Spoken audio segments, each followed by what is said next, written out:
It's really, really powerful. So the first thing I want to say before we dive into this is this time is for you. I am facilitating, but I really want you to have the mental, emotional, spiritual shift to own this time for yourself, right? So that means whatever you need to do in order to make this the most for yourself, please do it. This is your time, right? So without further ado, I just want to make sure everybody has your equipment that you need. So journal, check. I see Christina has her beverage. Erica has her beverage. That's good. So we all have our beverages.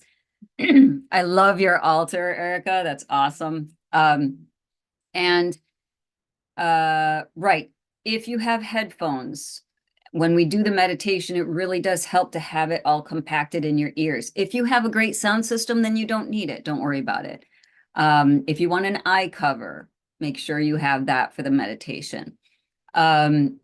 And this is also really important.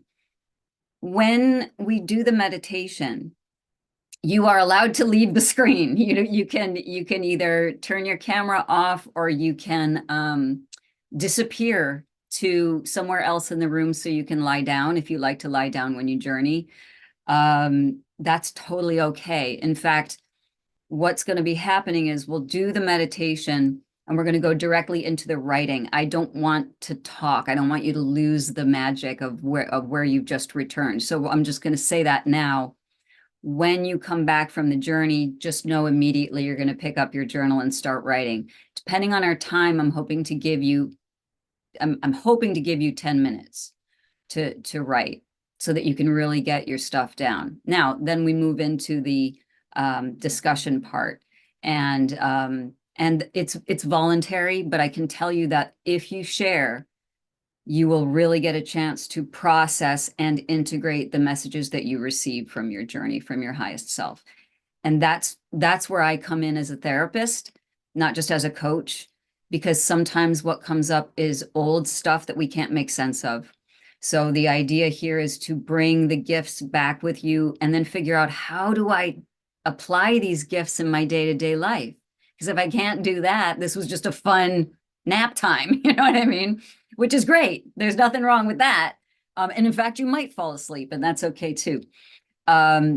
So use that time, use me, and each other. So I don't need to say it, but I will. This is sacred space. This is without anyone's permission. I will not be sharing any clips of this on anything that's personal in any advertising way, because I don't think that's appropriate, because some of this stuff can get personal and deep, and I want us to be able to have that circle of trust here. Any questions before we dive in? Okay, so we're just going to do a little, I'm going to go over again a bit of the housekeeping part of it, but just that you are aware of what we're doing. Can everyone see the screen okay? I just want to make sure y'all can see it. Let me get everybody here. Yes? Let me get everybody down here. Good? Yes? Okay, awesome.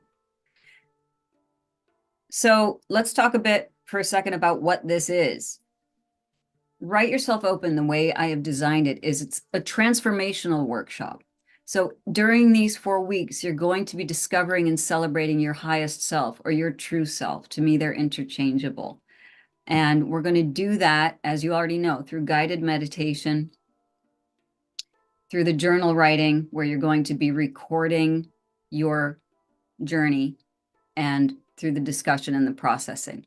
So when we do guided meditation, the goal here is that we're temporarily releasing the ego consciousness, and we're connecting with our subconscious and to source itself.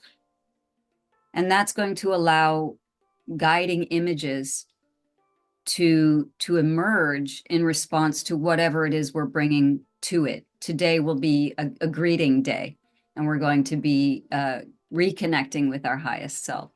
The writing aspect of it is we're writing from that personal place of truth.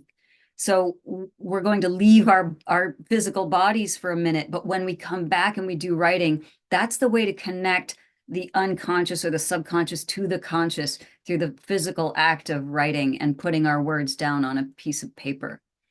And then, of course, as I mentioned, the discussion and processing part, this is an open and trusted forum, but we're going to talk about that journey to self, and we're going to celebrate the messages that we receive. And as I said, to be able to integrate the messages, a lot of times they won't make sense.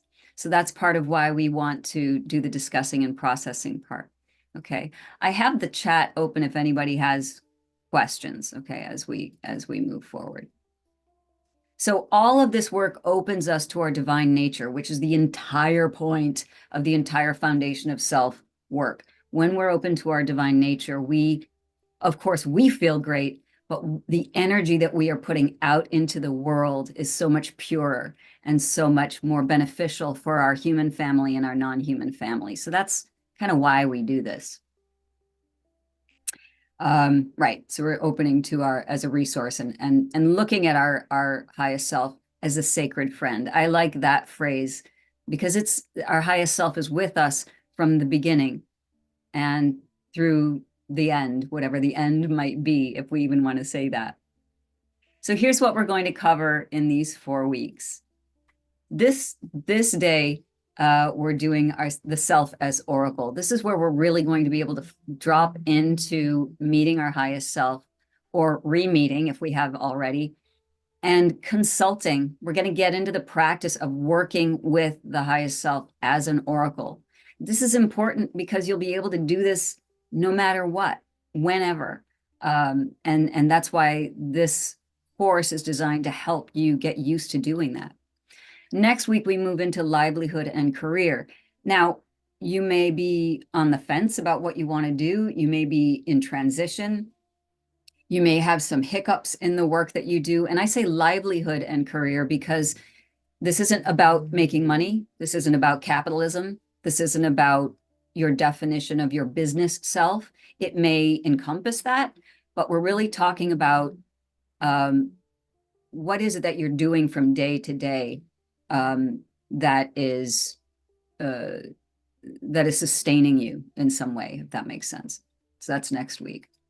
In the third week, we're going to work with relationships, and that means all kinds of relationships. And that will really depend, again, this is your course. So you can focus on a romantic relationship, you can focus on friendship, you can focus on your business relationships, your colleagues. You could even focus on relationships with strangers, whatever works for you, but we'll get to that then. And then in the fourth week, we're going to really expand it and look at your life purpose, your calling. What might that be? Don't think about any of this right now, okay? We'll get there when we get there. But I just want to give you an idea of where we're headed. So after this course, a couple of things, and this is the most important one. You will have an intimate connection with your highest self as a confidant, as a guide, right? We all know we have a highest self, but how often do we sit and chat with her and connect with her and talk to her? And of course, we'll also know what to do with the gifts that the highest self offers us. Okay. Any questions so far? Hand up if there are any. Okay. All right. So again, let's just look at this really briefly because this is important. What is the highest self? What is the true self? This is, and when we talk about it, we're talking about the capital S self, the all-knowing, the original being that is still connected to source before we got influenced by the outside world and by our caregivers and by society, et cetera, teachers, peers. This is the spark of the universe that lives in all of us. And we know that voice and we hear that voice often. It is the true I am, right? We talked about when Moses asks God, what's your name, dude? And he said, I am that I am. And this is what we're talking about. So this is the true I am that we connect to whenever we meditate, whenever we tap in. It is calm and peaceful, untroubled by life's turbulence. We can let all of that go, at least for 1 hour, right? Once a week for 1 hour, we can do that. And life is turbulent, and it is not bad that it's turbulent, but we want to take a moment, a little pit stop into the divine and find our home there. And why do we do this, right? So when we access the true self, the highest self, we are opening opportunities and possibilities for intuition. Sometimes we shut that part of our voice off. We need the insight, loving kindness, hugeness, right? And bliss. So that's why we do this. That's why we are, that's why we take these journeys together.